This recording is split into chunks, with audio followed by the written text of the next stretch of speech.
This is Shelley Breedlove for class LS5333, and for my web presence evaluation, I looked at the Linda Lanier Media Center website for McAdams Junior High School. The site is fairly sparse and contains only a minimal amount of information, so completing some of the elements of the web presence evaluation was difficult and required a little extra thought. In regards to how the site services teachers within the school, I felt that the library and computer lab calendars, book checkout information,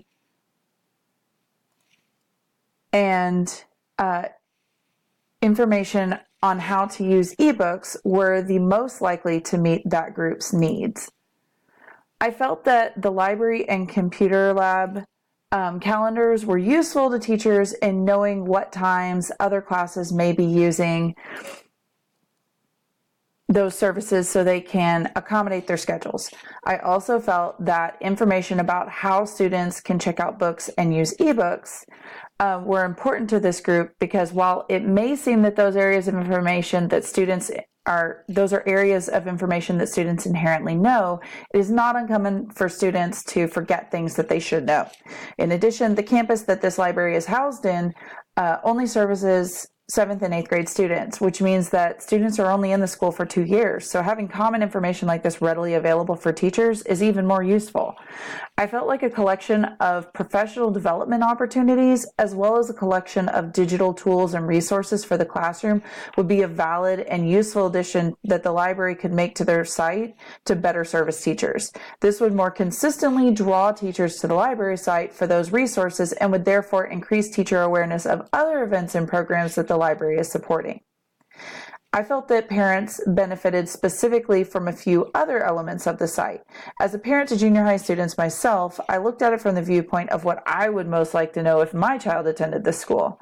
The 3 elements that I felt were most beneficial to parents were the information on how to use ebooks, the summer reading information, and the information on how to check out textbooks during the school year for at-home use.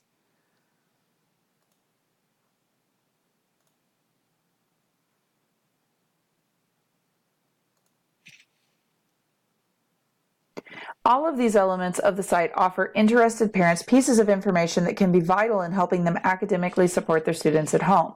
However, I felt it was missing information about any other activities, programs, or clubs that were supported by the library. Often students at this age level are unaware of all the program opportunities that are available to them. Making this information available on the website where a parent can see it may allow them to suggest new activities and opportunities that their student can participate in to further supplement their education. Overall, I felt that the librarian did not create a strong digital presence of her role within the school and library through the library website. The best evidence I found for her role as an instructional partner was the information about the textbook checkout opportunities. This did show her role as an assistant of sorts to the teachers in their academic goals, although I think the site would benefit from a specific area of the site which has a running list of book suggestions based on the curriculum students are learning at that point in the year. This would show that the librarian is aware of what is being taught and that she is offering ways to academically support the curriculum. I felt that the scrolling photo bank on the front page of the site was the best example of the librarian as a teacher, as it shows several activities taking place in the library. Many appear to be part of other lessons or programs. If the librarian were to add in an actual list of those activities and programs that the library provides, it would more concretely reinforce the role of the librarian as a co-teacher and a teacher. The site's largest area of strength was the information regarding library hours. There are several before and after school opportunities within those library hours, and having set hours of operations allows students, teachers, parents, and members of the community to know when they can expect access. The area that needed the most development was the library calendar. The lack of information and other available programs, clubs, and activities during the library's operating hours limits the number of students that will be aware of and able to participate in all that the library can offer. In general, while the website is clean and easy to navigate, there were several missed opportunities to support stakeholders and show leadership roles that the librarian embodies.